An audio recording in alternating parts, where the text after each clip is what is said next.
Olá, pessoal, tudo bem? Sejam bem-vindos ao canal Humanitas, o canal de pesquisa na área de humanidades. Bom, se você é novo aqui no canal, por favor, se inscreva e ative as notificações. Assim você receberá os conteúdos aqui trabalhados. E dê o seu joinha no final do vídeo. Assim você demonstra que está gostando do nosso conteúdo. Bom, no vídeo de hoje eu pretendo trabalhar quais são as obras que devem ser traduzidas dentro da crítica literária brasileira e dentro também do campo das letras. Bom, dias atrás gravamos um vídeo sobre algumas obras que mereciam uma respectiva tradução.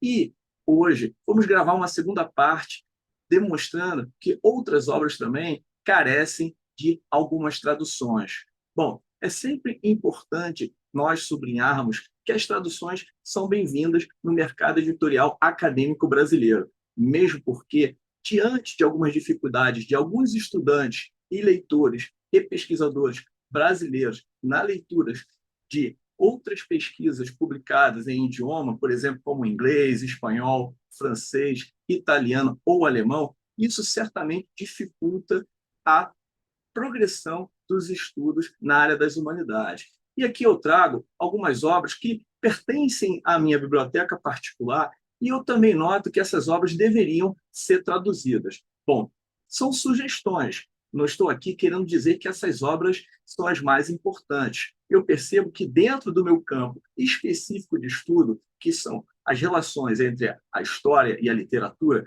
propriamente dito, o romance histórico, eu percebo que essas obras carecem de traduções. E nós sabemos que nós precisamos de incentivos, incentivos do governo, incentivos de empresas privadas também, para que as traduções cheguem às estantes das universidades brasileiras. Bom, eu trago aqui um estudo interessante do professor Seymour Menton. Inclusive, nós mencionamos o estudo dele sobre a novela histórica no vídeo anterior, mas um outro livro que carece de uma tradução é a História Verdadeira do Realismo Mágico. O professor Seymour Menton é um professor que já faleceu, é um professor que era da universidade, de uma universidade na Califórnia, se eu não me engano, a Universidade de Berkeley, e um professor responsável por várias pesquisas no campo das letras e também da história, e das humanidades em geral. Bom, o livro ele traça como surgiu esse realismo mágico. Inclusive, foi por meio de uma pintura de um pintor alemão, isso foi por volta da década de 20 do século passado. Ele traça também como isso influenciou na própria literatura. Bom, é curioso que nós temos a capa, um gato, né, aqui na capa. Inclusive, é um livro publicado pela Fundo Econômico de Cultura, uma editora que tem no México, tem também na Espanha. O livro tem 256 páginas, um livro em espanhol, justamente. Nós, pesquisadores de língua portuguesa, nós podemos avançar nos estudos publicados em espanhol, mas, mesmo assim, essa obra carece de uma respectiva tradução. Então, o livro é composto de alguns capítulos, várias notas de rodapé. Existe também uma apresentação, que ele fala um pouco sobre a obra de Garcia Marques. Inclusive, ele conheceu o autor num congresso em Guadalajara, no México, tá? E aqui ele também dedica a obra a outros pesquisadores e outros autores. Essa primeira edição foi de 98, mas a segunda impressão foi de 2003. Então, é uma obra que, inclusive, eu comprei no estrangeiro, eu creio que comprei na Colômbia, essa obra num congresso que eu fiz em 2012 em Bogotá. Ela é uma obra que praticamente boa parte dessa pesquisa, o autor se debruça sobre fontes da literatura hispano-americana, principalmente do boom da literatura hispano-americana, como Julio Cortázar, Gabriel Garcia Marques, Jorge Luis Borges, dentre outros autores que pertenceram ao boom. Bom, falando um pouquinho mais da obra do professor Seymour Menton, tá? Ela tem um índice geral da obra, então é dividido em 7 capítulos, tá? A obra, e tem um apêndice e tem uma bibliografia também, que o autor se debruça, responsável também por essa pesquisa muito interessante. Então, algumas obras do professor Seymour Menton, praticamente todas elas não são traduzidas no Brasil, como eu tinha mencionado, o estudo sobre a novela histórica. Eu vou deixar comentários do vídeo, as referências aqui que eu estou trabalhando hoje. Bom, é um livro essencial para que nós possamos ler e trabalhar essa essência essa questão do subgênero, que o Todorov também esmiuça muito bem sobre a introdução à literatura fantástica, uma obra que foi publicada no final da década de 60 em francês. Todorov é um pesquisador búlgaro, tá? Mas, logicamente, isso foi traduzido pela editora Perspectiva, uma editora da USP. É interessante dizermos que o livro do professor Seymour Menton é um livro que, inclusive, ele traça um perfil, tá, desse crítico alemão, que é o Franz Hohl, que acunhou o termo realismo mágico em 1925, e trabalhando um pouco desse mundo plástico, ou seja, desse expressionismo alemão que está nas artes plásticas também. Tá? É um livro de fácil leitura. Outro livro importante, que é de um pesquisador que eu também estudei muito na minha pesquisa de doutoramento, inclusive autor do Meta-História e Trópicos do Discurso, são duas obras fundamentais, tanto Meta-História e Trópicos do Discurso, publicados pela editora da USP, no final da década de 70. Tá? O Heider White ele polemizou muito os estudos da história, trabalhando um pouco da história como uma narrativa poética, inclusive a questão das figuras de linguagem que permeiam a narrativa dos historiadores, ou seja, esses historiadores criam figuras de linguagem como a sinédoque, a metonímia, a metáfora, para conseguir preencher as lacunas quando eles questionam os documentos e simplesmente não encontram as respostas. Então, lá no Meta-História, ou no Trópico do Discurso, meta-história porque é a própria história que se formula dentro da história. Tá? E Trópico do Discurso vem de tropo de fuga do discurso, que é do grego. Tá? Então, por isso o título do livro, Trópicos do Discurso. É um livro também fundamental para que tenha tanto os pesquisadores na área de história e os pesquisadores na área de letras possam se debruçar. Mas esse livro aqui específico, tá? O Heider White também já faleceu, lecionou por muito tempo e deixou um grande legado da pesquisa científica na área de humanidades. Tá? O livro se chama Ficção Histórica, História Ficcional e Realidade Histórica. É uma tradução argentina. Eu comprei esse livro em Mendonça, lá na Argentina. Tá? Ele nasceu em 1928, então viveu por mais de 80 anos. É um livro que tem aí 227 páginas, tá? Um livro que é fruto também das conferências que ele ministrou por várias universidades estrangeiras. Então, alguns desses artigos e capítulos aqui, eles sequer foram publicados no Brasil, ou seja, não foram publicados também em português e também não teve o devido acesso a muitos pesquisadores brasileiros. Tá?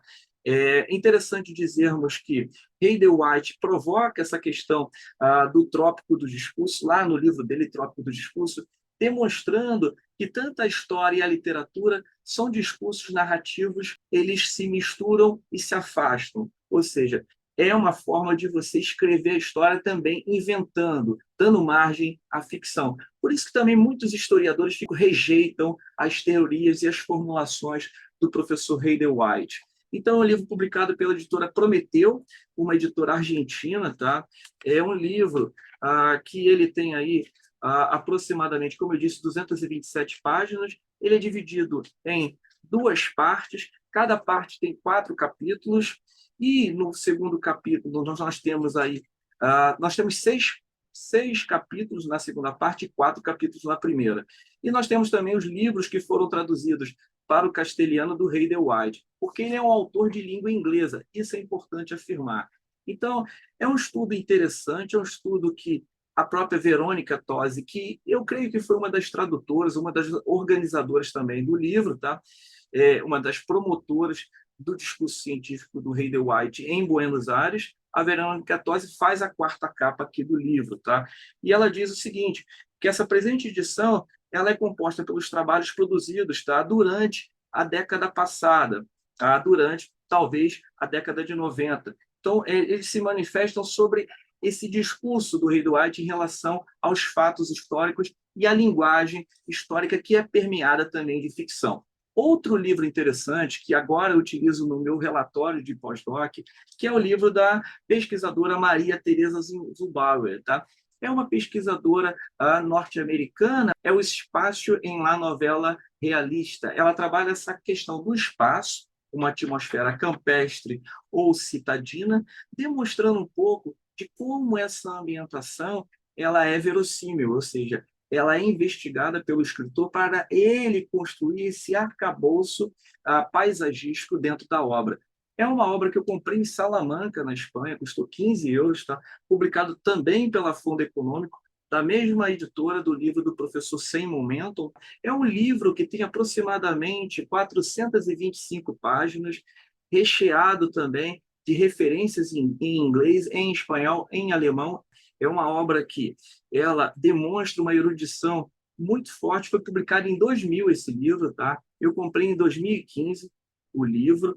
Então, tem várias anotações na obra, porque eu já li essa obra umas 3 ou 4 vezes, porque eu trabalho com a questão do espaço na narrativa histórica, inclusive formulando o conceito para que o professor de literatura, nos cursos de letra, possa utilizar o espaço histórico como uma ferramenta didática.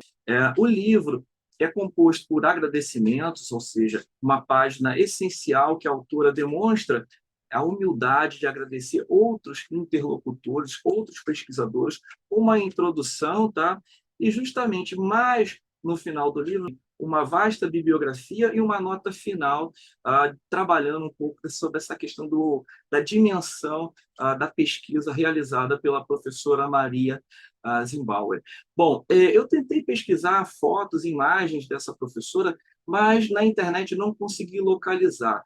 Inclusive, consegui localizar a obra, mas não imagens da professora. Fica um pouco aí a lacuna dessa pesquisadora para que a gente possa aqui alimentar os comentários do vídeo. Bom, falando um pouquinho mais sobre esses aspectos da tradução, é importante que nós, pesquisadores, temos a consciência, o devido papel crítico em relação às traduções das obras científicas, mesmo porque nós precisamos dessas obras em língua portuguesa.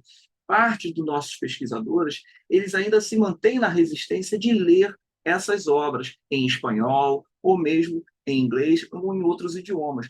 Isso comprova a nossa ainda falta e o nosso atraso em relação à ciência, em relação a essas obras que deveriam ser traduzidas. Obras que sustentam pesquisas na área de história, na área de letras, na área de filosofia, porque são obras também interdisciplinares. E a interdisciplinaridade é um assunto fundamental aqui dentro do canal Humanitas, assim como a tradução, ou seja, o nosso papel, o nosso avanço científico em relação à discussão de obras que já deveriam ser traduzidas. Bom, uma outra dica que eu deixaria aqui para vocês, para quem está lendo sobre a questão da tradução, para quem vai realizar a prova de mestrado, alguns programas cobram também obras que discutem a tradução. Eu recomendaria a Prova do Estrangeiro, tá? Que é do Antônio Berman, que é um autor também relevante nos estudos acadêmicos. Bom, eu encerro o vídeo por aqui. Escrevam os comentários para que a gente possa alimentar o debate. Um grande abraço, até o próximo vídeo.